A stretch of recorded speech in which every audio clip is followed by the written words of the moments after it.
Hi, I'm Jacqueline. And I'm Courtney, and this is Caffeinated Crimes. So I have a question for you, Courtney, as we hmm are getting into the fall finally. So if you had to pick between having warm weather or having cold weather, but the sun stays out later. So like, okay, so it's fall. So you can either pick for it to not get super cold in the winter, or you can pick for it to not get dark super early. So would you rather have warmer Okay, so weather and it's less it's daylight? cold, but the sun is out till 8 p.m., or it's Yes, warm and the sun sets at like 5 or 6. correct. Um, Probably warm. Really? I hate cold. I would go with the late sunset. I hate the dark. Yeah, I feel like I could just like Andrew suggested, put a headlamp on if it's warm. That's And true. the That street is lights true. come on, I can walk down the sidewalk. At least it's warm versus when it's like Yeah, cold and frigid, it's like, oh, it's so nice, it's sunny outside. I can't leave the house because I'm freezing. Like that's I can't true. go on a walk because then it's like cutting me. Yeah, Very that's true. cold. That's true. But I I feel guess it like depends how cold this, too. yeah, I mean, like a normal cold for around here. So not like frigid, you know. So like 50. I mean, for you lately, apparently, yes. But no, I say like, let's say like 30s, 40s. So not, cold, cold, Yeah. but like definitely like you got to wear a coat, you know? Yeah, I just don't like the cold. Yeah. I wasn't built for the cold, I don't you like the know? cold either, but like I was thinking about it tonight because I was taking the trash out and I'm like, it's 7:30 and it's dark already and this makes me so sad and it's just going to get worse and worse. And I was like, do I like more about the summer, the fact that it's warm and I can do things outside, or do I like that the sun is out later and I can do things outside? Because I feel like I can bundle up and still enjoy like the daylight versus Yeah. when it just gets dark at 5 p.m. It's just so like soul depleting. But then you just like make a bonfire and sit outside by the bonfire, because it's warm and you're not That's shivering. true. That's true. Yeah, but Yeah. yeah, I don't like the cold. I really Yeah. don't. So I think I would sacrifice some sun for Hmm. warmth, I mean, that for is a a good point crisp about you can still 70s, like do some 80s, things like outside even when it's yeah. dark if it's decent Because if it's weather. cold, I mean, you ain't taking your baby outside in 30-degree weather. Yeah, we are. We bundle her up. She good to go. The coats are for and hats. Yeah. Look at the Swedish. They take them out and they Yeah, they just leave them bundle. out there. But yeah, I don't know. I just thought about that and I was like, that's an interesting because I Yeah. think I would pick the cold and the more sunlight, but I'm not like sold on, like you definitely make some good points. I can see it going Because I feel like either when we were way. in Hawaii, like it is a set like 70 to 80, like the whole time we were Hmm. there. But the sun did set like pretty early. It would Yeah. set at like 6 to 7 p.m. ish, but it was still like, well, I'm still out on the beach and it's like Yeah. warm and especially like if you're in a city, like there's lights and stuff, so you're like Hmm. out and about. Yeah. So, I also feel like there's a big difference between like 6 to 7 and like 5 p.m. The like 5 p.m. yeah. sunsets are just like even moving back to Tennessee and the sunset's like 30 minutes later here from like the other places I lived. I'm like, oh, I get so much more daylight. Like it's like that Yeah. extra 30 minutes. I'm just like, thank goodness it's not dark till like Yeah. 5:15 now versus like, on the East Coast when it was like 4:45 and it's like, okay, we're getting dark Getting now. dark, This yeah. is Yes, we're about yeah. to go into hibernation season. So, Yeah, not looking forward to those days, but yeah. anyway, we do have some updates before we get into today's episode, but let us know your thoughts on that, please. Which Yeah. would you pick? Yeah. Are you someone who's like, I love the cold. Let's go. Hmm. Um, like Andrew my would a husband, 1000% pick the cold all day, every day. That Kevin man loves the hates the cold. heat. Well, I mean, if it's like 90s like it is right now, I Yeah. might. But if it's like warm, not hot, if it's Yeah. warm, like 70s, 80s, Hmm. then yes, I'll take that. Yeah. But Yeah, because it is um, almost October as of this recording, and we've had a few it's days hot that are like outside. in the 70s, but it's still very, very warm. Yeah, Kevin was getting up on the roof today to like clean out our gutters, and he was like trying to get up, and he was like, "The roof is so hot, I can't touch it." And like basically, our ladder is just like a foot too short, so he has to like Mm. launch himself up there, Oh and he's like, gosh. "I can't touch it, it's so hot." Oh my So gosh. yeah, it's been hot, but So I yes, need to get for Kevin a taller ladder for Christmas, is what I'm hearing. We thought we were buying a tall enough one, but I mean, he can get up there. He just kind of has to Get a little extra oomph. little jump, gets a Yeah. little workout in, a little tricep Exactly. work. So to our updates. If you guys remember in episode 188, we covered the Austin yogurt shop murders, and just recently that We case did? was, yes.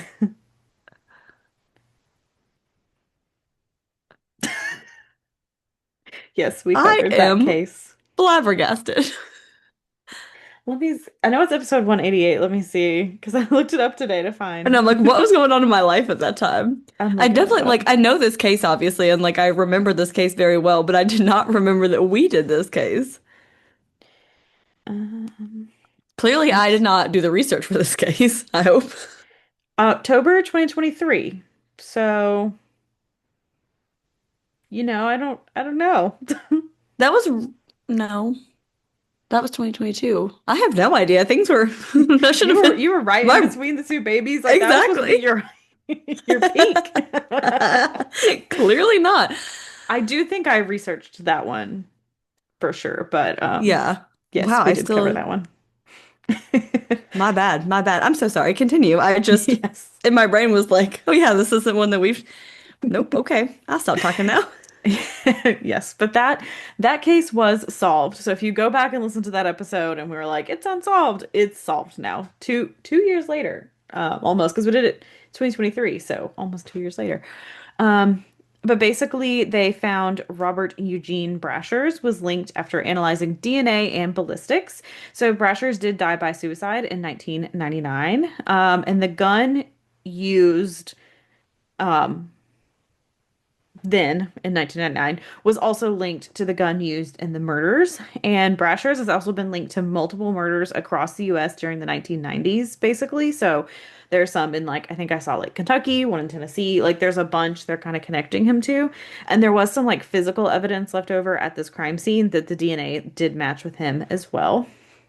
So the families did speak at the press conference and expressed their relief to know like who did this, but they did acknowledge like it does not change that their loved ones were gone too early and their families are missing important members, or they were like our family is still smaller than it should be.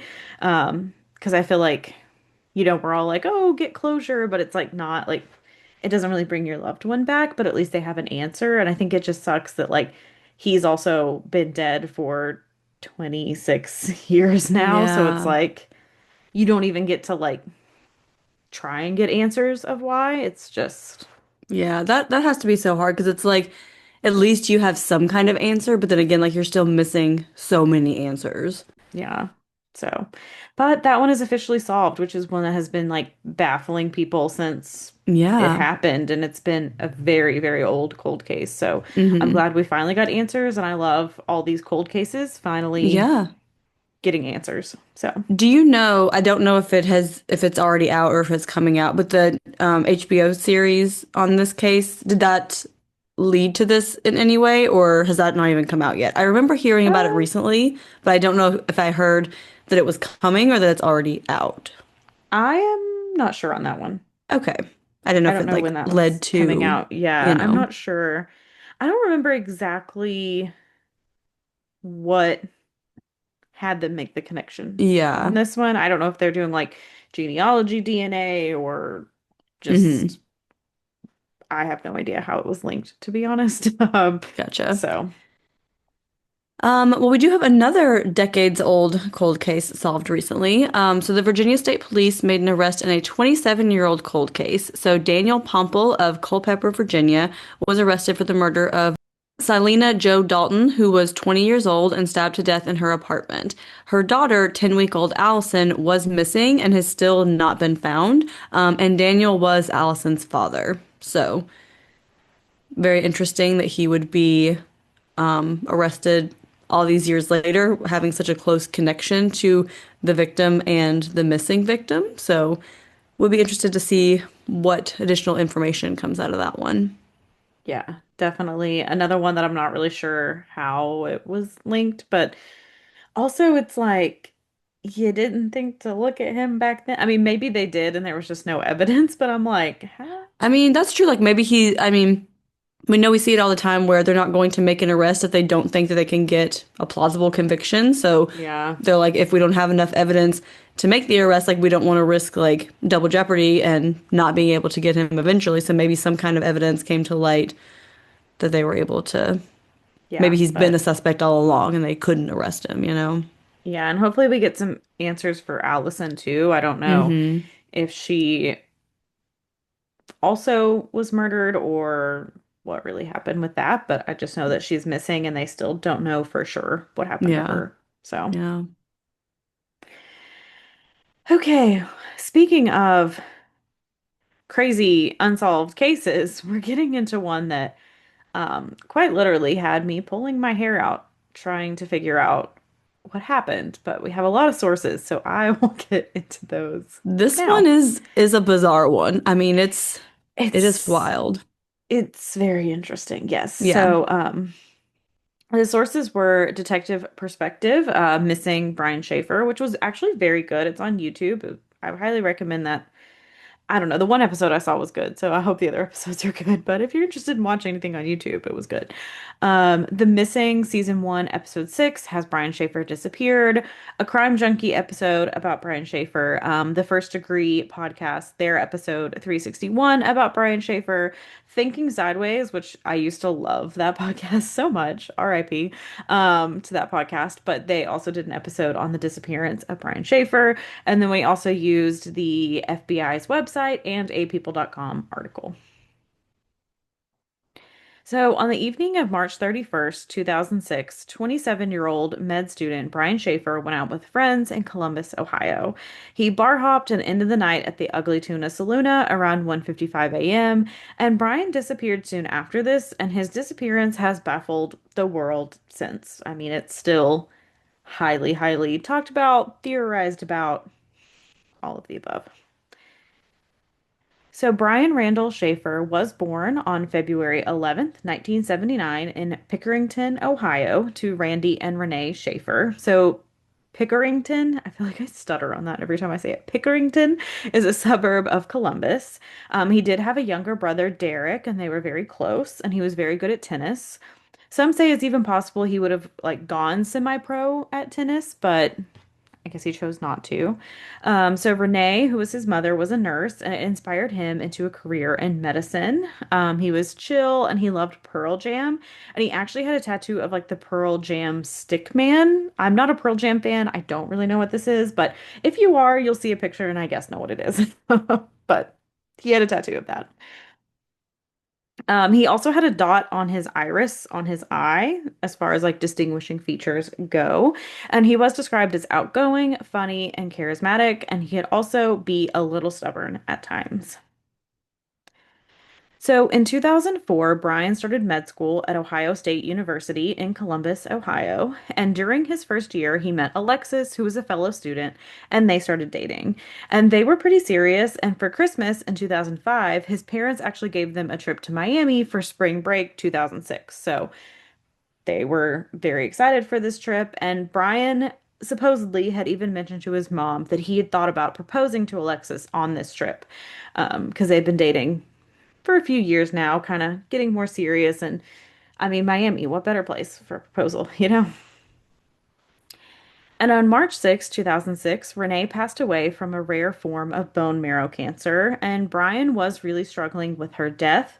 Renee and Brian were very close, and Brian and Derek actually became closer during this time as they really leaned on each other. So, Brian and Alexis were supposed to leave on April 3rd for this trip. They were trying to wrap up midterms, and Brian did share his excitement for this trip on his MySpace page, and family and friends said, like, obviously he's taking the loss of his mother very hard. I mean, that's a very young age to like lose your mother, but that he didn't necessarily seem like suicidal, like he was struggling, but he's also trying to keep like in good spirits, be there for Randy and Derek, kind of the normal grief you would expect someone to go through.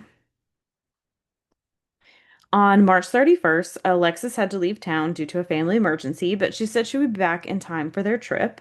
So this evening, Brian went to dinner with his dad to Outback, and Outback was a favorite spot for Randy and Renee, so it was a little emotional for them because that was like kind of Brandy and Renee's spot, and now here he is, with Brian. And Brian told his dad he would be with him like as much as he could. He's like, I'm gonna be here for you. Like, I'm not just going away. And Randy said Brian seemed pretty tired and stressed about medical school, but overall excited about the upcoming trips. And they actually made plans for Brian to come over and clean up the house like the next day, basically, to kind of go through some stuff. So later that evening, Brian talked to his friend Clint Florence, and they decided to go bar hopping. So Brian and Clint had been friends for a while, and they would hang out together often. So they left around 9:30 p.m. and went to the Ugly Tuna Saloona, which is like my favorite name for a bar ever. I know, right? I love that.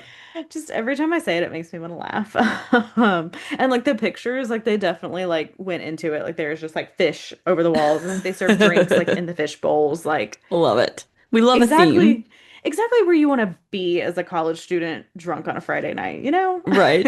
And who doesn't want to say like, oh, I'm going over to the ugly tuna saloona, you Yeah. know? So many good jokes for that. Yeah. Yeah. You know that people had a good time at that place. Oh yeah. It was a one-room bar with a balcony on the second floor of this building. And in 2006, the back area of the bar was still under construction. So it was kind of like, it almost looked like how you kind of see in like shopping centers. You have to kind of like go up this escalator and then it's like back there. So it's not like in its own building, standalone. It's like kind of part of this whole bigger thing that becomes a huge point later on. But just so you can kind of get the visual, there's pictures online if you want more of a visual too. So shortly before 10 p.m., Brian spoke to Alexis. They spoke briefly, and Alexis later said that Brian sounded normal during the call, and he said, I love you before hanging up the phone. And the next day, Brian didn't show up to Randy's house, but he figured Brian probably forgot, wasn't too concerned. He was like, he was stressed, he was out drinking, he's probably hungover, he forgot. It's not a big deal. So Alexis was also trying to contact him, but her calls and texts were unanswered. And by the end of the day, she drove back to Columbus and saw Brian's car and his bed untouched, but had no clue where he was. So Alexis spoke to Clint, and Clint said that after he called Alexis, they left the Ugly Tuna Saloona and went to the Short North Tavern and arrived around 10:30 p.m. So this is in the Arena District of Columbus, which has a lot of like sports bars, kind of, but isn't exactly like in the same part of town as the Ugly Tuna Saloona, so they kind of had to travel a little bit. An hour later, they walked to Brothers Bar and Grill where they met up with Clint's friend Meredith. So Clint and Brian had been drinking pretty heavily, so Meredith offered to drive them back to the Ugly Tuna, and they got back there later on. I was Um, wondering how long it would take you to mess up ugly tuna saloona because that's a difficult one. So you did pretty good. That yeah. was a good like 4 or 5 times before Yeah, it I came know. out. Before it stuttered. Well, I tried to call like the ugly tuna too, but then I feel like I'm not saying the full thing, and I'm like, ugly tuna, Saluna, ugly tuna. Can but um, You did good. I was impressed. yeah, we're getting there. We're getting there. I haven't giggled yet, so um, Meredith said that Brian seemed in good spirits and he wasn't like over the top, like he wasn't like blackout drunk. Like they've been drinking, but and it was probably estimated he probably had 4 to 6 drinks over a few hours, maybe more, maybe less. They were hopping, so it's like hard to know for sure, but like that's kind of the estimate of how many drinks he'd had. So probably feeling a little buzzed, a little good, but not like he'd been slamming 20 shots that night. So Clint said it was around 2 a.m. when Brian said he wanted to speak with the band, and he didn't see him again after that.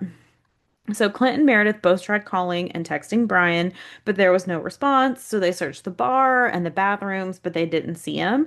And then the Ugly Tuna closed and they waited outside for Brian. Meredith kept trying to call him, but they got no answer. And so they were like, he probably decided to like walk home alone from the bar because they had walked there. So they're like, okay, let's leave. Let's just see. Because obviously he's not here. We've searched this bar, it's closed. And Clint said that he went back to Brian's apartment and waited there for about 6 hours. And this is kind of what he relayed to Alexis. This is kind of Clint's versions of what happened that night. So Alexis waited at his apartment until the evening of April 2nd and kind of kept getting more worried. So she called Randy around 7 p.m. and they decided to call the police. And the police, in police fashion, would not take their missing person report and said they just needed to wait and see if Brian showed up to his flight to Miami the next morning. So they're like, we don't think it's serious until he doesn't show up for his flight. Like that's basically. going to be the turning point that we actually take this missing persons case seriously. Yeah, that we start to care. So, Yeah, it's not important that you didn't show up the other places you were supposed to be, but if you don't show up for yeah. the flight you're supposed to be on, that's going to be the big one. It's not important that he was out with a friend and the friend was like, I couldn't find him and he never showed back up again. That part's not No, important. no. That part's If he not. misses his vacation, spring break, that's important. Yeah, that's Yeah. that's the big teller. Yeah. So Randy pleaded with police, but they refused. So April 3rd came and Brian did not show up for his flight in Miami. So Randy goes back to the police station and a report was finally filed. So police did canvass a 6 to 10 block radius around the Ugly Tuna Saloona and they were going to try and see if anyone had seen him, but no one had or no one come forward saying they had. But again, March 31st into April 1st is when they were out. This is 3 days later. It's also the beginning of spring break. Those people that night probably don't remember this man. Like that's They a probably long could time. not identify themselves in a lineup that night. Yeah, So, seriously. It's a lot of people are out. It's not like yeah. a a night where no one's out. Like no Hmm. one remembered, especially 3 days later. Yeah. So they also tried to check flights at the airport, making sure maybe he wasn't on another flight or hadn't left to go somewhere else, but they didn't find anything. They checked hospitals and unhoused shelters, but he wasn't found there. So next they decided to look at the surveillance footage. There were no cameras in the bar itself, but there were cameras at the main doors and the emergency exit. So the camera outside the main doors showed Brian, Clint, and Meredith riding up the escalator to the second floor bar around 1:15 a.m. So from the footage, Brian seemed to be in a good mood. Nothing seemed out of the ordinary, and the next time Brian is seen on camera is at 1:55 a.m. So he's seen outside the bar talking to two women, Amber and Brighton, who were friends with Clint. Clint was outside with them as well. So there is a rumor that one of the women said Brian was flirting with her and they exchanged phone numbers. So this kind of comes to play in the future when some people believe that Brian had planned to leave and disappear on his own accord, which kind of seems to be weird if you are exchanging phone numbers with someone like the night that it's your plan to disappear. Yeah, like why would you be like in exactly because this is at 1:55 a.m. in exactly Yeah. 5 minutes I'm gonna go missing, but I got your phone number, girl. Thanks. Yeah. Yeah. Kind of not what you would expect if that was planned. So it's later shown that Brian seems to be ushered back into the bar. However, with the camera angles, we can't say for certain that he did re-enter the Ugly Tuna Saloona, because there's also an emergency exit that he could have walked in that direction and like still exited the building without going back in the bar. So it does look like he's walking back into the bar, and Clint does say this, but we don't want to make any assumptions because, again, this video footage does not clearly show where he went. So he appears to kind of walk back in the direction of the bar. However, he could have gone out a back exit and left the building entirely from this footage. Hmm. So this is the last footage we have of Brian. So from Clint's timeline at 2 a.m., which is 5 minutes later, Brian said he was going to the stage area to talk to the band. So again, from Clint's timeline, once the bar closed, him and Meredith went outside and tried to reach Brian, but they couldn't. So this should be easy to confirm based on surveillance and phone records, but police have never confirmed nor denied that this occurred.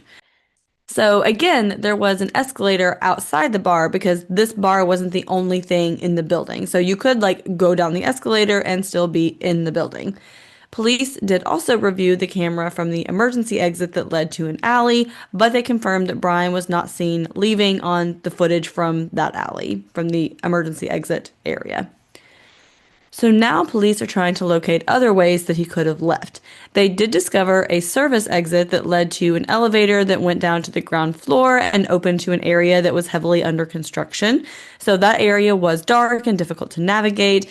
The exit itself was secured with a chain, but like some do say that people can kind of like squeeze through that gap. Like it might not be like the most secure chain. Yeah, kind of like if you think about like a chain and it's like loosely locked and like if I Uh-huh. pull this, I can kind of if you're skinny Scooch slip in. through. Yeah. Yeah, yeah.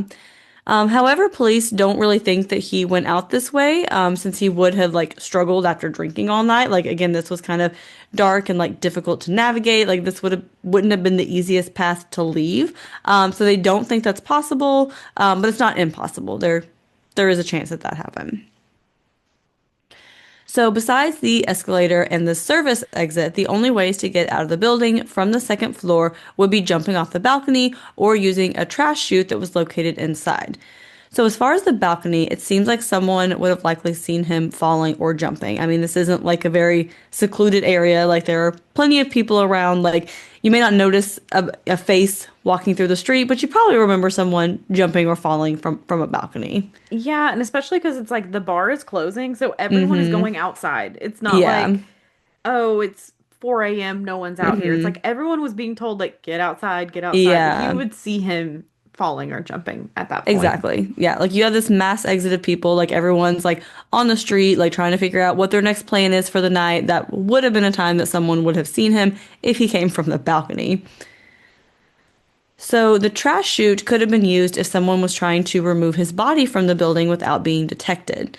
Police also checked other businesses in the area to see if he was spotted on their footage, but he was not. So even if he had gotten out of the building, like on a blind spot, he should have been spotted somewhere on the street walking home. Like even if you somehow got out of this building somewhere that there was no security footage, like there's other security footage in that area that probably would have picked you up. And also, like, we say this multiple times, but like you kind of have to remember he's been drinking all night. Like, and he's probably a little sleep deprived because you just had midterms, and like Uh-huh. you're probably a little tipsy, you're probably a little drunk. Like, this isn't like some calculated, like planned out, like Yeah. to then be like, I gotta make sure I'm not getting caught by the cameras. Like, Mm-hmm. that's a lot to try to do. Yeah. So this means that unless he somehow intentionally found a way to walk home without being seen that night, he likely got into a vehicle or like he encountered someone that, would not be coming forward to say that they encountered him if they had harmed him in some way, Like when you're asking people if anyone has seen him, if that was the case, that person is not going to come forward. So that's seeming like a more likely scenario. Also, apparently, Columbus has more closed circuit cameras than Cleveland, Cincinnati, and Toledo combined, which is wild. But not a single camera captured Brian. Again, this is a busy area. There's a lot of people walking around. There's a lot of like Hmm. businesses, bars, things going on.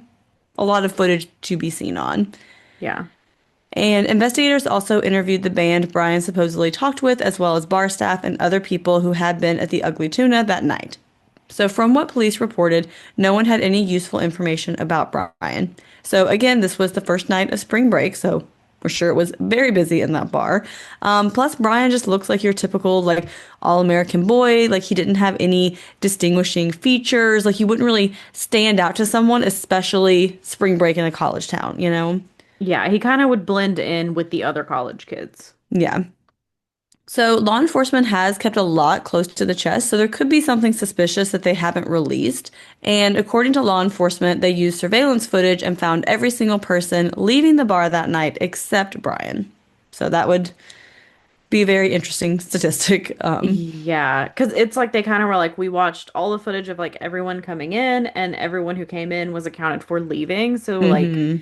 because a lot of people are like, oh, he just kind of hid in the crowd, but they were like, we went through and like identified every single person, and he wasn't there. Yeah, like he's the only one not there.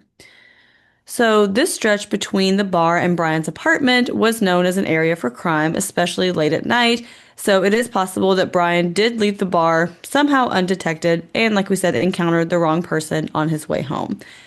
So, police did search the bar and the construction site using canine and cadaver dogs, but there was no trace of Brian. They expanded it to dumpsters, landfills, and sewer lines, but again, nothing was uncovered. So there is a rumor speculating, especially on Reddit, that there was a scent picked up of Brian near a dumpster or a parking lot, leading many to believe that his body was dumped. But there have been no official reports of this from law enforcement or any credible media. So the Olentangy River was also searched, but nothing was found that connected to Brian. So, about 3 months after he disappeared, Brian's apartment was broken into. So, this made everyone have some new hope. Like, could this be Brian resurfacing? But unfortunately, it was just some random person who broke into his apartment and stole some CDs. So that has to just be like so difficult for his friends and family that they're like, okay, we finally have like something happening, and it's Yeah, like it's not even related. yeah. So, Brian's disappearance did receive a lot of media attention, and they were getting multiple reports from different states claiming to have seen Brian. So, Alexis would call Brian every day just to try. I mean, why not? It's worth a shot. And it did go to voicemail every day, but one day in September 2006, the phone actually rang, but no one picked up. So Alexis did reach out to the police with this information, and they reached out to the phone company and found out that the phone pinged just outside of Columbus. So no one can like really figure it out, but the service provider said like it could be a glitch and had more to do with like the cell phone tower sending out a signal looking for the phone. So they couldn't really explain exactly what happened here, but that is what they're guessing. And there had been no activity on his phone since he went missing, so it's really hard to know like what what is this? Like what is the explanation Hmm. here? Even if his phone was just like lying around somewhere, like I don't think it would just come alive on its own after 6 months. Like that battery is dead. Like that battery is not charged. Yeah, I mean, phones in 2006 were made different because they didn't have as many Yes. apps, but even 6 months, I think, would be pushing it for any Ex cell phone at that time. I don't know. I think my brother's Nokia from like 2004 has still got like a charge, but yeah, Yeah, somewhere out there still has a charge. but yeah, for sure. It's like 6 months is a long time, especially if she's calling every day and it's gone to voicemail every single day, and then now suddenly it rings 6 months later. And there's been Um, like no activity on it. So it's like, yeah, why is it suddenly yeah, it picking doesn't up? make any sense. Yeah. And there still has been no activity on Brian's phone. So Alexis also stayed in touch with Randy and tried to keep this case in the media as much as possible. So Randy was also desperate to find his son and even consulted psychics on what happened. And one psychic told Randy that Brian's body was submerged in water and held down by the whirlpool that are at like the base of bridges. So since Brian lived so close to the river, Randy started canvassing the river with Derek. They looked at all the whirlpools with no luck, and they would do this for miles until Randy tripped and falls and actually almost drowned. So I think at that point they were like, okay, we have to stop this. But like poor Randy, Oh like my you lose your gosh. wife and then your son within a month of each other. You know, like of Yeah. course you're like Ugh. anyone who's giving me a tip, I'm gonna follow at this Right? point. Like I will do anything. Yeah. Yeah. So, in continuing the investigation, police learned that Clint and Brian had an argument in the days leading up to his disappearance. It's kind of unclear what the argument was about, but was clearly not serious enough to like stop them from hanging out. So, like, it didn't seem like a friendship ruining argument. And there are also reports that people saw Clint and Brian having an argument inside the Ugly Tuna right before he went missing. But again, we cannot tell how accurate this information is. There's a lot of rumors, there's a lot of speculation, there's a lot of people saying, I saw this, I saw that, that's not confirmed by the police because it's hard sometimes to tell what is just someone on Reddit being like, yeah, I definitely saw them fighting that night versus just making it up. So, um, it could have also just been an unserious disagreement and they've been drinking. So you're just like, I said I wanted to do this. Like Right. it's, something not that serious that, yeah, they Yeah. were having a disagreement, but it wasn't like Clint that An went and like actual killed angry. Brian. Yeah. Yeah. But it could maybe be why like Brian was like, hey, I'm gonna go off and, talk to the band a lot. Brian was in med school, but his true dream was to be in a band. He had a quote on his MySpace page about loving music, and the whole doctor thing's just temporary until his band can put out an album, which, I mean, being a doctor is a pretty high, you're like, I'm gonna be a doctor and make a bunch of money until I can just be in a band. Yeah, this Like, this is my just in case, my yeah. what do they call it? A bridge job, my Yeah. doctor, just my bridge job. It's fine. A pretty great bridge job. I mean, so police did wonder, like, did he run away to be in a band and just like run away from his real life because he is having like a lot of heavy things going on? But again, police have found no activity on his phone, bank account, or credit cards after his disappearance. And Brian also hadn't received his payout on his mother's life insurance, which would be estimated to be around $20,000. So if you plan on disappearing, why wouldn't you wait for $20,000? You're a med student. I'm sure you don't have that much money. Exactly. Yeah. So Investigators did ask Clint and Meredith to take a polygraph test. Meredith agreed and passed, but Clint refused. Clint said he'd said everything he needed to say, and in May, Clint and Meredith both hired lawyers and stopped giving interviews to police. So later in May, Clint moved to Tennessee, and he was eventually summoned to testify before grand jury, but he refused to appear. So Randy wrote many letters to Clint and Meredith begging for information about his son, even if they promised with Brian to not share, because it's kind of like I think a lot of the speculation is if he was flirting with those women, like, are you holding back that maybe he left with those women because you don't want Alexis, his girlfriend, to find out? And it's like at this point, like it does not matter. Yeah. Like just tell us what happened. Yeah. But in the detective perspective, Derek is like the host, kind of confusing because there's like Detective Derek, brother Derek, but this is Detective Derek as the host. So he's a former detective, now private investigator podcast host. And in his opinion, he does think it was smart for Clint and Meredith to get lawyers because obviously we know how this goes. Um, However, he does think the refusal of any more interviews and the refusal to show up to the grand jury is odd. And he's like, if you're telling the truth, just keep telling it, tell it over and over again. Like, why would you not go to the grand jury, even if you think the police are kind of hounding you? But again, it doesn't really mean he's connected to what happened, but it like begs the question, like, is there something more he isn't saying or isn't revealing? Yeah, because like when you said they got lawyers, I'm like, okay, yeah, like I probably would too. That makes sense. Like that's, a reasonable reaction. But refusing to testify in front of the grand jury when you're summoned just kind of feels like a whole other level here, you know? Hmm. Yeah. And I feel like too, and I felt this in like especially the detective perspective episode, is like he kind of went like really hard on the fact that he's like, why were Brian and Clint ever apart that night? He was like, you go out with your friends, like you stay with your friends. But like, yes, that does happen a lot, but I've also been out multiple times where you go out with someone, oh, you like the night me and Kevin met. Kevin, I mean, we met before, but like he came out. Like I was out with my friend Dallas. I started going to talk to Kevin. Dallas found someone else he knew. We kind of separated until it was time to leave. So like Hmm. yes, like you stick with your friends when you're out, but I don't think it's like, oh my gosh, he totally did something because they separated and didn't stay together the entire night. Like they Yeah, probably were running into people they knew. Like you don't have to be exactly. side by side like the whole night. I also feel like it's very different for like men and women because I feel like with women you're more likely to like stay with the woman that you came with or like check in with Yeah. her frequently, things like that. But like with two men, I mean, they're just kind of doing their own thing, you know? Yeah, like it's and they're like in their like later, he's like 27 too. It's one of those things you're not just like 20 being like first night out, like whatever. You're kind of like Yeah, I'm an adult. I can go do my own thing in this tiny bar and it's not exactly. suspicious. So, Yeah.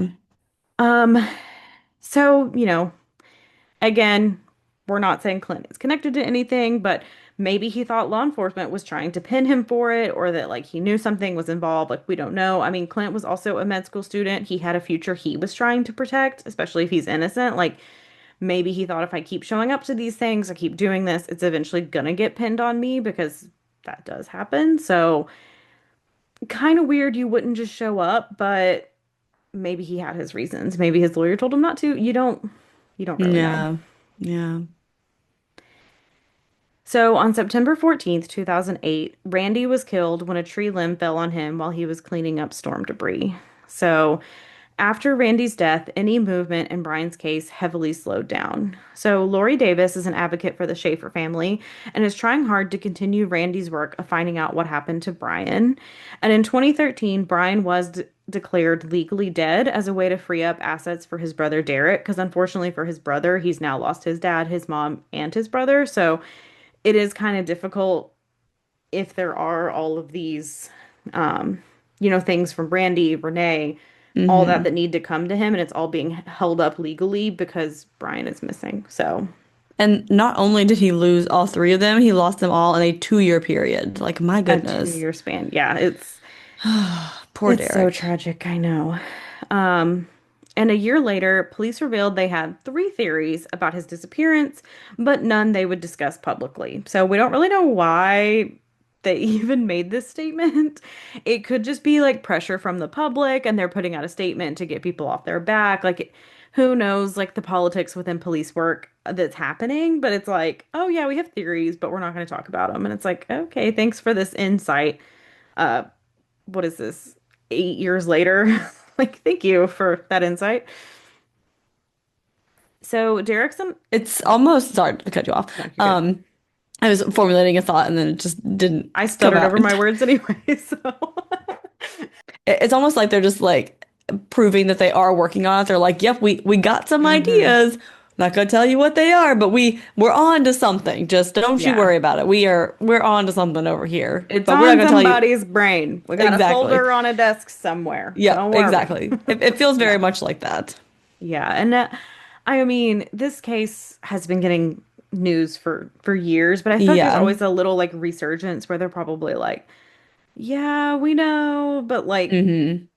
it is crazy. Like this far out. I'm like, release some of that information. Like, Yeah. come Like on, release a little something. I mean, especially seeing how a lot of like murders and disappearances and things are solved with like social media and podcasts and things Hmm. like that, where like the information is getting spread out, and then it's like, oh, here's someone who was there that night that didn't realize it until they heard something about it, and they had some piece of information to share that led to a whole, like at this point, it's like use the resources that you have, you know? Yeah. So Derek and Alexis have publicly shared their thoughts. Alexis no longer believes that Brian is alive, and she also thinks Clint knows more than he's let on, whether that is something like huge or just some detail of that night. And Derek does agree. In an interview, Derek said, quote, I never knew Clint very well, but I always thought something was off with him. The way he talked about my brother after he went missing, kind of in a negative way, I wouldn't expect that from someone whose friend vanished, unquote. So they're not like necessarily saying he did it, but they just feel kind of off about that, like about Clint in general. Again, law enforcement have never called Clint a suspect or a person of interest. We just want to keep reminding you of that. Don't come for us. Um, allegedly, allegedly, allegedly. Um, maybe he does know more. Maybe he's scared it makes him look bad. He doesn't want to be charged with something he didn't do. Derek at first did think Brian ran away to deal with the grief of losing his mother, but as time went on, he couldn't hold on to that hope any longer, and he thinks Brian's no longer alive, and he doesn't think he'd leave them for that long, especially with how close he was, like they were getting after their mother passed, that he was like, and Brian was trying to be there for Derek, especially after hearing maybe if he did hear that his father passed, it's like, how would he not come back kind of thing. Yeah, for sure. So, at 10 years since he disappeared in 2016, law enforcement said Brian could be alive, but it could be as likely as him not being alive. So, Again, just more really comprehensive, um, it took them helpful updates. 2 years to be like, you know what, he could be, but he Yeah. couldn't be. Could also That's not be. Yeah. yeah. So there 50-50 is, really. yeah, it could, anything's possible. Yeah. Um, so there is no evidence of foul play, and suicide seemed even less likely just because you think his body would have been found if that had happened. You can't really like hide your body after that happens. So, in 2021, an age progressed photo of Brian was created to show what he would look like at 42 years old. They hoped it would get some new leads, but so far it hasn't. And in 2024, law enforcement say they continue to look at the case when they can, but there's been no new leads or information. And Brian, they say, is still a missing person, even though he was like legally declared dead. They're still like, he's still missing. We don't really know. Um, so there is a tip line still up, but it's kind of turned into an area for unrelated comments and theories and not actual information. Um, it's also been so long at this point. I mean, it's almost been 20 years next year, so I don't think anyone at the Ugly Tuna Saloon that night is suddenly gonna, like, if they're not involved, suddenly remember something that happened. Yeah. There is also Randy's obituary on a website, and people can comment and leave condolences. So there was a mysterious post in the comments, and it read, quote, Dad, I love you. Love Brian, and in parentheses, U.S. Virgin Islands. So now everyone's like, whoa, what's happening? Like, is Brian alive? Like, for the U.S. Virgin Islands, you wouldn't need a passport. So they're like, maybe somehow he did find a way to get there, and he is alive. And this is him somehow sending condolences, I guess. Police subpoenaed the website to get insight on it, and on October 7th, 2008, about 3 weeks after that comment was made, police announced the post was made on a public computer in Franklin County, Ohio, which is the county Columbus is in. So this does appear to be another hoax, since if Brian was still in Columbus, likely people would have seen him by now, and he wouldn't say U.S. Virgin Islands when he's in the same county. And like, who does that? Like, who has the time on their hands to People be are like, so fucked up. I'm gonna go fuck with someone on this obituary? Like, what? Yeah, it's people are cruel, man. I don't know. People are Yeah. it's horrible. So yeah, let's get into some of the theories about what people think happened to Brian. So, of course, we'll start with the craziest theory out there, obviously, that aliens abducted Brian Shaffer without anyone seeing him being abducted. Yeah, You know, the totally spaceship just came plausible. down, Yep. souped them up, and then took them right back. No one saw Not a single witness. Nope, they just put their alien blinders out so that way everyone's it. brains shut off for those 20 seconds They like and the end. paused Earth Yep. for a second, grabbed Yes. him, Yep. unpaused, you know. Oh, Exactly. So we don't even need to cover any of the others because clearly that is the I most think that's plausible. it. Yep. All right, so let's get into some of the more serious ones. So the first is that Brian voluntarily went missing and ran away. Some people have really overanalyzed his social media posts. So he did talk about wanting to be on a beach, smoking with Bob Marley. Some people are wondering if that, was indicative of his plans to run away. But if Brian left, like, why would he do this to his family? He left with no money. There's been no digital trace of him. Again, his family had just lost Renee. He was about to go on this spring break trip to Miami. Obviously, like, this trip would be a huge trigger to him because, like, it was a gift from his mom. Like, it was his last gift from her. So him running away, like it could make sense. Like he's like, I can't really deal with that right now. But for this long, like I feel like you would have, I don't want to say come to your senses, but you kind of would have changed Yeah. your mind at some point in the last 20 years. I also feel like this would make more sense if we saw Brian leaving or saw him like, but you don't see him leaving. So that's what makes it be Hmm. like, so he just randomly ran away and he somehow thought to think about cameras looking at him at 2 Yeah. a.m. Yeah. Yeah. Again, like we mentioned earlier, he was also drinking all night and like wasn't prepared to run away. He was not thinking clearly enough to hide from the cameras. He likely did not have anything prepared with him, any bags packed, anything like that. Why wouldn't he just disappear like from his apartment after the money came in? Because again, if you're planning on running away and you know you have $20,000 coming, you're probably going to wait for that $20,000 before you run away, especially as Yeah. a 20-something-year-old med student. Like, I mean, and also you maybe just a change of clothes. I mean, I know men don't always think fully ahead, but I think any man who's going to run away is at least going to be like maybe grab a second pair of underwear. yeah, like maybe some underwear, maybe some deodorant, possibly a Yeah, toothbrush, call it a day. They're usually going to do at least that. Yeah. at least that. Yeah. So there's also the phone call, again, that eventually rang, and the phone company said it was a glitch, but it is very suspicious. However, again, there has been no cell phone activity or any digital evidence of Brian. So some people wonder, like, could he have traded clothes with someone? But when they reviewed the security footage, like we said, they were able to identify everyone who came in and everyone who left. So it would not have been possible for him to, like, trade clothes with someone and leave as that person because then that person would also then still have to leave. Yeah, and like then I feel like also they'd be like, "Oh, those are the clothes Brian was wearing." Like when you're looking at this, the security footage isn't great. Like it's Yeah. kind of grainy, so you're like, "Oh, that's the shirt." Like you would kind of pick up on that, I would think. Yeah. So they do feel confident that there's no way like he would have been able to like leave on his own without being seen. So another theory, also kind of in line with Brian leaving of his own power, some people think that he was trying to escape the bar without being on camera, but he would have to like climb up onto the ceiling, and so some people think he got stuck there. But the building that the Ugly Tuna Saloon was in has been completely renovated, so they would have found remains if that was what had happened. And again, this is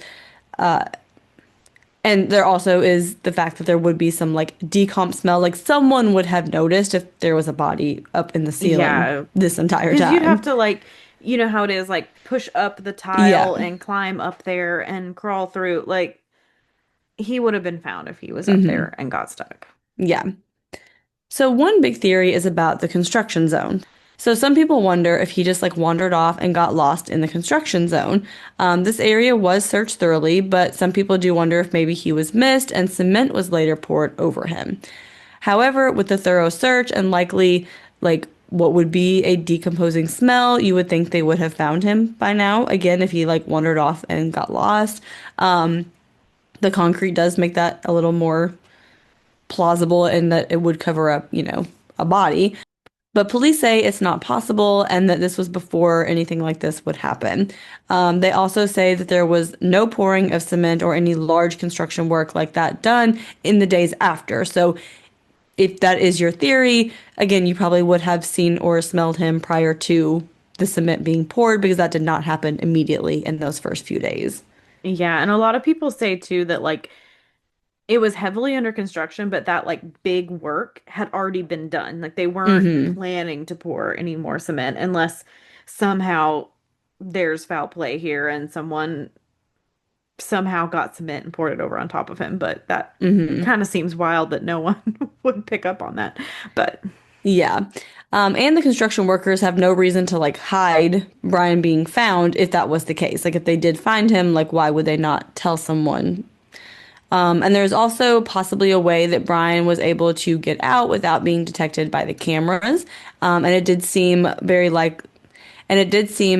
difficult to navigate, especially while drunk. But sometimes you do get your drunk strength and luck and just kind of find your way through what you're doing. So we can't say yeah. definitively because he was drunk that he could not have made it through this construction zone, but it does make it a little more challenging.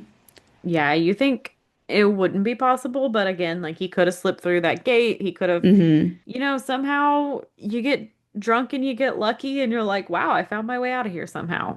It Yeah. could happen. Yeah.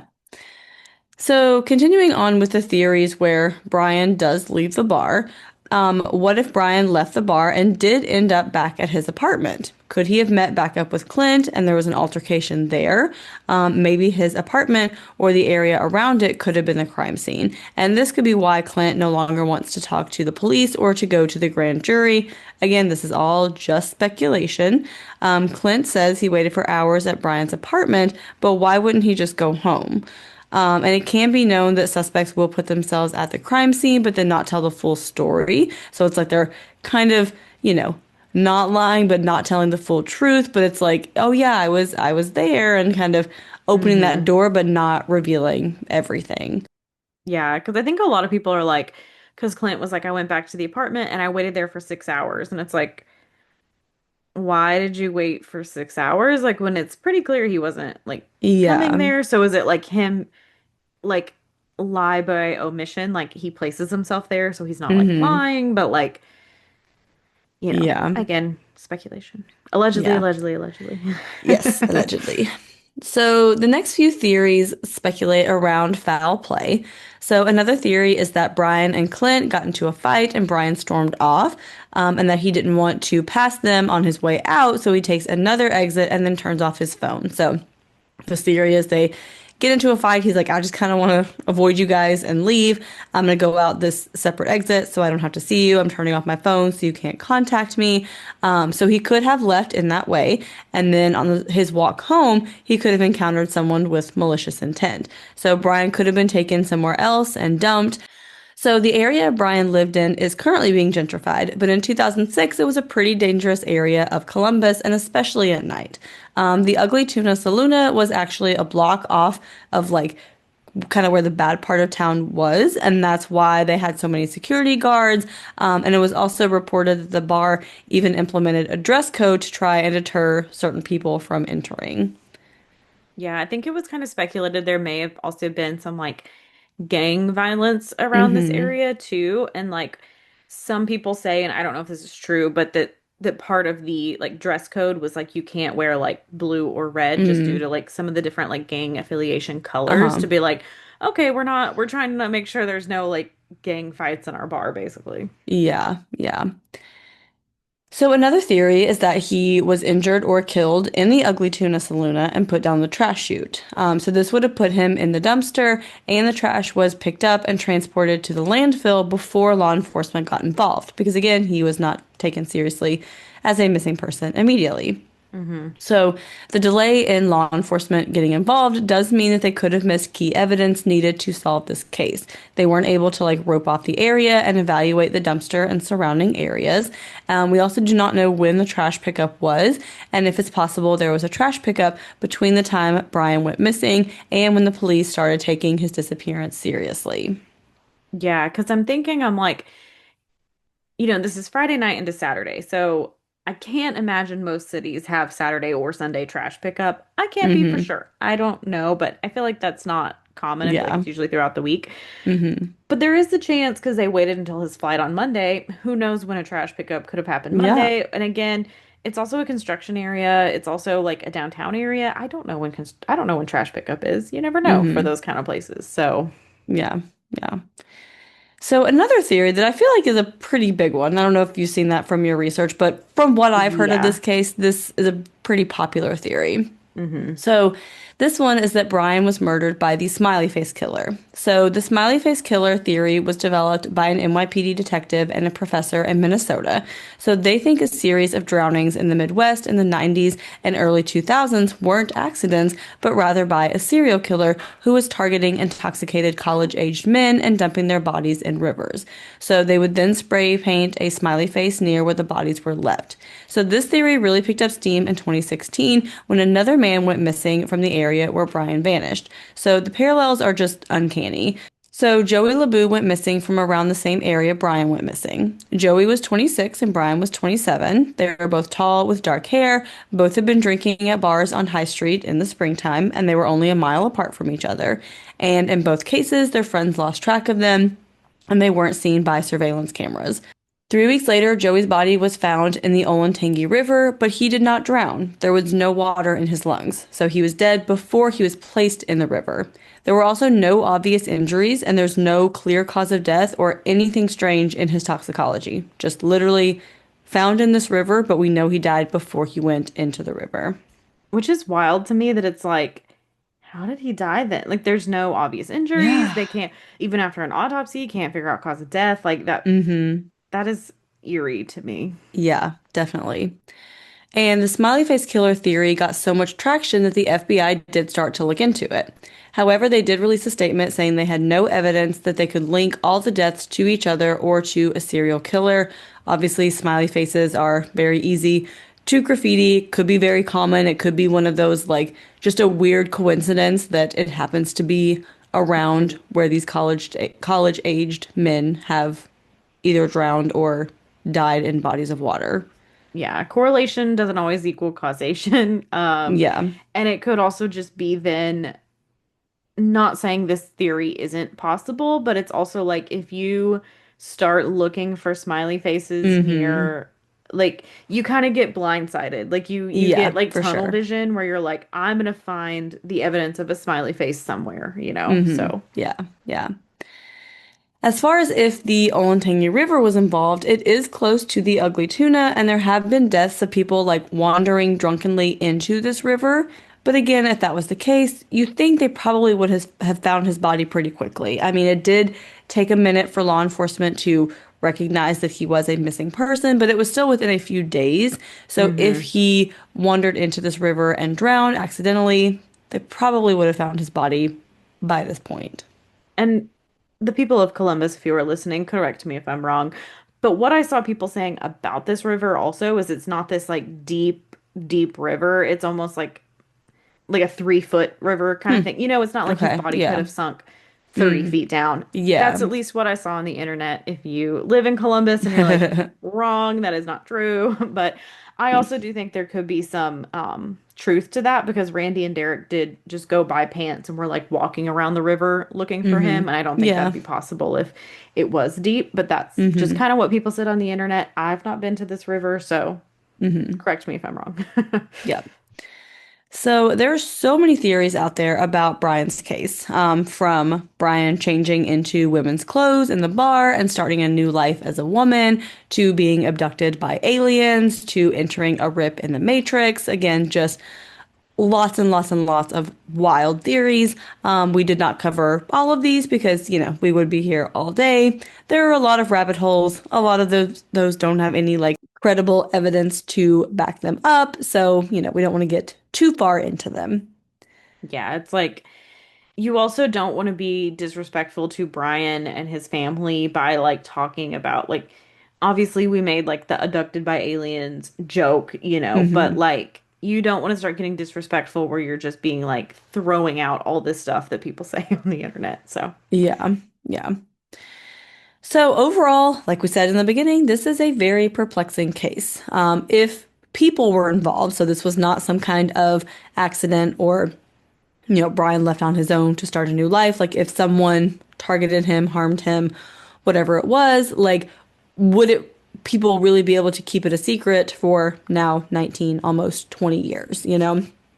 And one thing mentioned a lot in the detective perspective was that secrets are hard to keep with multiple people, which is true because, if you have, say, friends that were involved and were kind of in it together. I mean, how many, books have we read about years later these things come out because a group of friends kind of all, hmm secrets start to people emerge.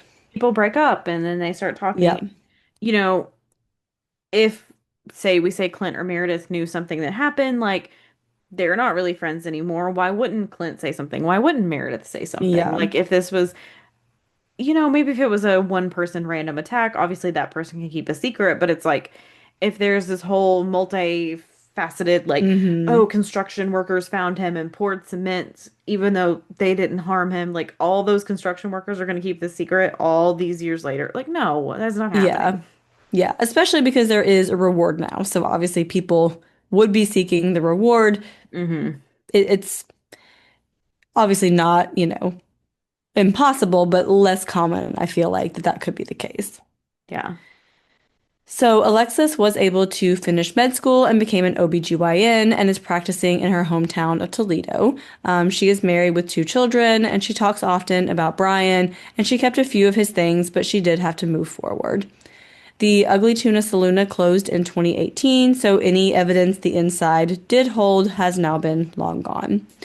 As we mentioned before, Brian had a Pearl Jam Stickman tattoo, and Eddie Vedder actually dedicated one of their songs, Come Back, to Brian when they performed in Columbus in 2010. So, if you have any information, please reach out to the Central Ohio Crime Stoppers at 614-461 8477 or go to stopcrime.org to submit a tip online.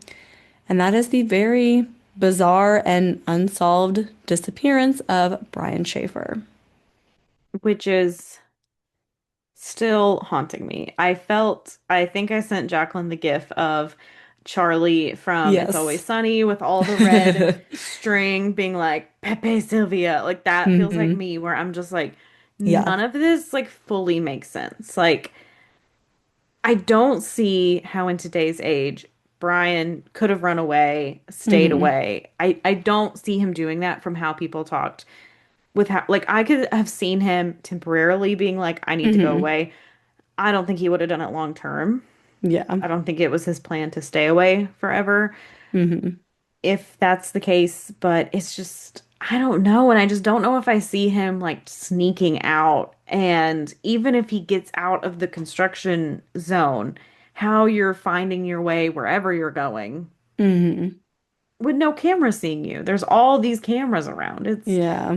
I don't know. It's just baffling. I'm like, what happened here? Like, What is your, I don't want to say favorite theory, but like your most, where do you, what speaks the most to you as what likely happened to Brian?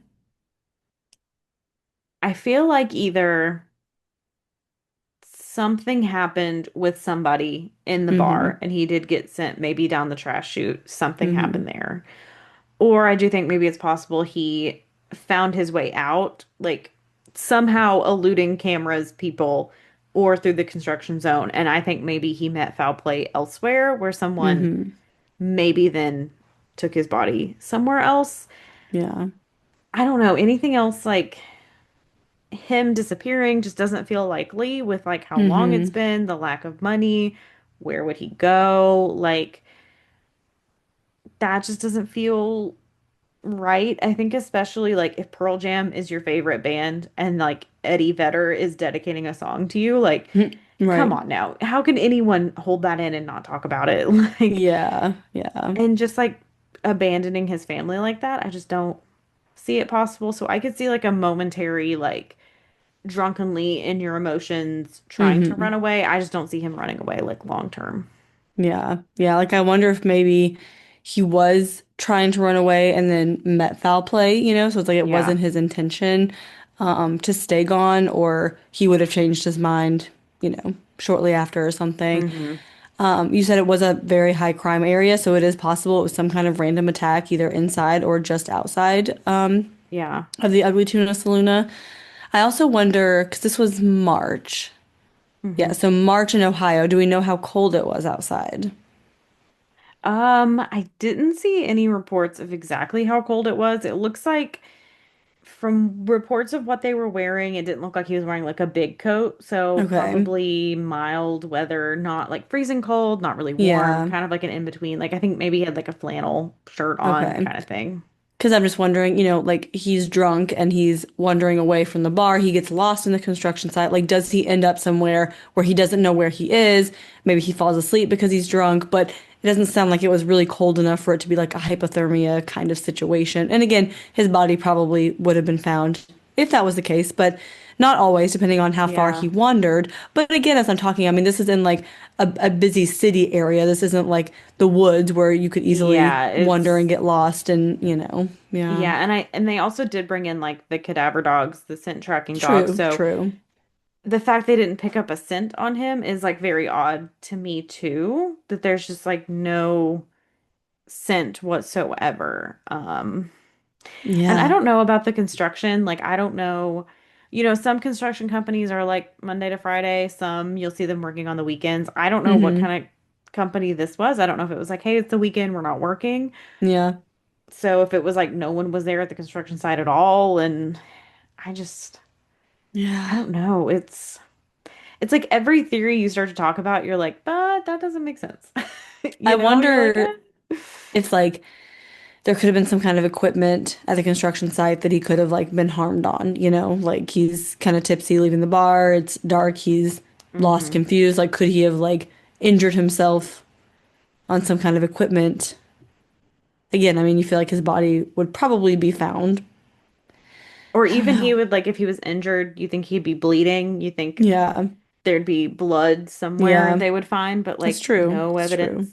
whatsoever. It's unless Yeah. police know of something and they're still holding it that we just don't know when we're talking about all these theories. Um, that's why part of me is like, could he have gone down that trash chute? And could he have been in that dumpster that got taken away? Hmm. Whether it was foul play or not, like maybe he Yeah. was drunk and was like, hey, maybe I can, wouldn't this be funny to go down a trash chute? I mean, that's Um, true. Yeah. You never know. I don't know who he would be joking with, but you know what I'm saying? Like Yeah. he is like drunk and like finds his way towards that and goes down it, Hmm. whatever. It's Yeah. such a small time frame too, from like when we last see Yeah. him to the bar closing to being missing. It's just such a tight window that it's Hmm. odd. I think that's the big thing that makes it so bizarre. Like, it's not like these hours and hours are missing. It's like we're looking at 5 minutes between when he is seen talking to these women and when he disappears, Like, Yeah. And it could be that he found his way out somehow, not being detected by security cameras, and someone did pick him up that did not hmm. have good Yeah. intentions, or there's somebody out there who like just knows him, picked him up, isn't coming forward and talking about like I just don't know. I have But if that no was the idea. case, it is really bizarre that he would be the only person that they couldn't account for. Like when they reviewed the security footage and saw everyone coming in and going out, and he's the only person that managed to get out of another exit and not be Hmm. seen. Like, that's a weird coincidence if that is the case. Yeah. If that's what happened and then he met foul play after, you know? And like I'm trying to think, like even bars I go to regularly, places I go to regularly, I don't know where the cameras are. Yeah. So how are you being like, okay, here's a camera here. I know where I'm being seen. Like Mm-hmm. if it's intentional of him trying to avoid cameras, like how can you fully account for where the cameras are Yeah. at night, especially because they're outside, they're not in the bar. Even the bar is kind of dark. You know what I'm saying? Like Mm-hmm. it's Especially in a place like Columbus that apparently has a lot of security yeah. footage. So, Yeah. It's it's very strange because that's the thing like people are saying too, like, oh, if he found his way out of this building, the walk from the Ugly Tunis Luna to his apartment, there's other places with cameras that he should have been seen on. mm-hmm. So if he's going back to his apartment, if he's going somewhere else, how is he then also dodging all these cameras? Yeah. So that feels just strange. And if the theory is that he ran away because he was upset over his mom's death, I mean, like, we're looking at a matter of weeks here. So, like, in a matter of weeks, processing your grief, are you going to be able to scope out all of the cameras in this area, in this bar, put together this whole plan to, like, seamlessly escape without anyone saying, like, you don't have the time or the mindset to do that in And that you're time also doing like period. midterms. You know what I Exactly. mean? Like he is showing up to classes doing his Yeah. midterms, trying to. So it's like, if you're planning to run away, why are you going to your midterm? Mm-hmm. Like, Exactly. why are you doing any of that? And you have And $20,000 coming soon. So why are you not waiting if that is the case? if Like, that's you're the taking case, that why money would with you? you. Yeah. And and obviously like grief, can't really be explained and sometimes you're not logical, Mm-hmm. but I'm like, why would you like sit there and tell your dad like I'm gonna be there for you, I'm gonna come over tomorrow and then just not show up? Like Mm-hmm. I feel like if he said to his family like I need to step away for a bit, like everyone would be like, got it, you're good, Yeah. take your time. Obviously sometimes you're not always thinking logically, but just him, I don't feel like it's planned. Like why are you gonna go out and spend all this money getting drunk if you're planning on running away? Like and then also, like, if you just spur of the moment decide to run away, like, how are you going to get away with it without being seen? Like, it's just so weird. So Yeah. weird. Just so many things that don't add up here. Yeah, it's strange. It is. Let us know, as always, your thoughts on this case. There's a lot to unpack here, a lot of theories to be had, so definitely share your thoughts with us. In Hmm. the meantime, we'll try to close you out on a bit of a higher note. Courtney, what is your perk of the week? So, my perk of the week is that this past weekend was Greek Fest, which is one of my favorite Mm-hmm. weekends in Knoxville always. I love the food, I love the Mm-hmm. vibes, I love all of it. And I got to go and I was with my sister and then also our friend that we used to always go with was in town and I got to see her and meet her little baby, her sweet little Mm. baby Theo. He's so He was cute. he's so cute. Oh my God, he's adorable. He just has like the perfect little like he'll just like stare at you. He's like I'm like, "Oh, I love your little face." He's Yeah, he's so adorable. adorable. He was so sweet.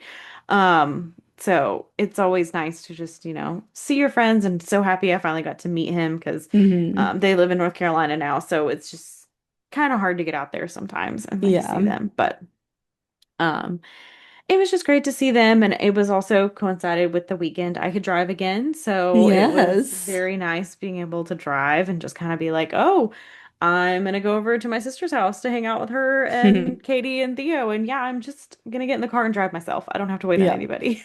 Like, So see you later. Bye. yeah, bye. So very nice, a very good Hmm. weekend overall. So, and I ate way too much Greek food, but I'm sure it was worth it. delicious. Oh my God, Yeah. it was so good.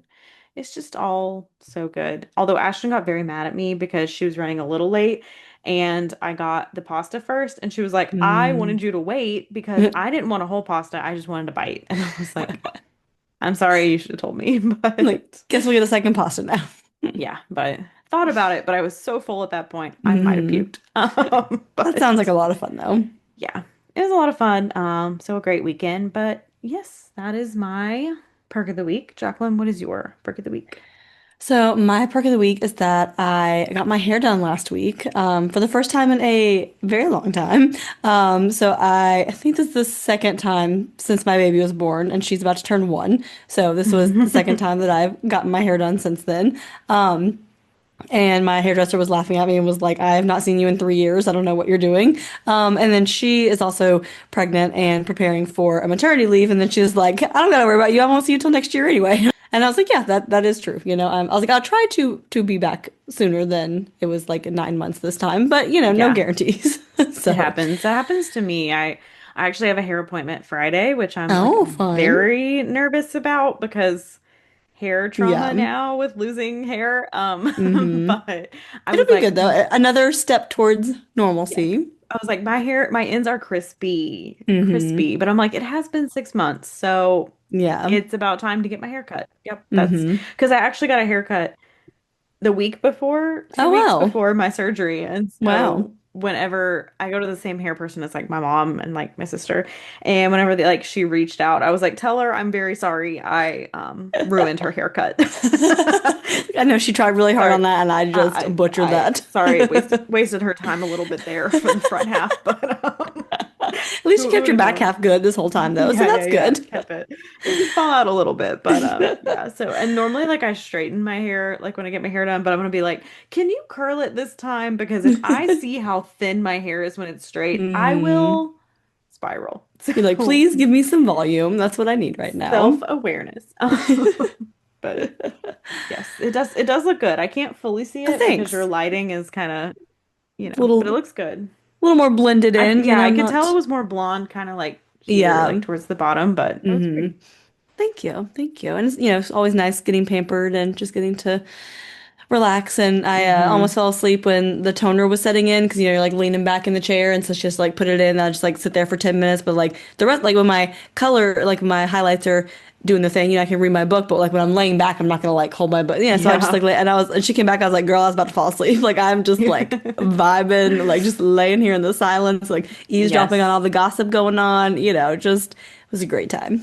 Yes, that has happened to me sometimes, like especially during a facial, which I also scheduled a Mm, facial sometime soon too. I'm nice. treating myself this month Doing all the apparently, things. Yep. doing all the things, but sometimes that happens until she starts, extracting all my Mm, blackheads. That wakes me up real quick. But yeah, whenever they're yeah. just doing like the little like rub thing, I'm just like, Mm, oh, this is nice, and it's like yep. calming, and you're on that bed with your knees propped up, and it's warm. Yes. You got the Mm, sounds. Oh, it's so nice. It's the it does sound best. very nice. I love it. Yeah, let us know, what you guys are up to. Where have you been? What fall, late Where you summer been? festivals? Oh, and of course, let us know your thoughts on this case because again, there are many thoughts to be had. Hmm. And I Yeah. am losing my voice, so I'm gonna let Courtney take it away. Yes. Yeah. Let us know if there's like a theory we didn't talk about that you think is like really possible. All of that. You can do that. You can contact us at any of the place in the show notes. Our favorite place is patreon.com/caffeinated crimes, where for as little as $3, you get a bunch of perks. We'd love to see you over there and hang out. And then if you could please leave us 5 stars on Apple, on Spotify. I've been trying to go through, I guess on Spotify, you can't write a comment, but you can comment on episodes. So I've been trying to look and see if there's any there, trying to keep up with Apple reviews. I just saw one from June, so not doing a great job at that, but I'm trying. Um, Pretty good. 3 months, I'll take it. Four. um, I was like, is that three? Four. I Almost also, five. It's okay. it's whatever. I don't know. Time illusion. Yeah. Um, yeah, if you do that, like, subscribe on YouTube, all of those wonderful things, it would be greatly appreciated. But in the meantime, go have a cup of coffee. And don't commit a crime.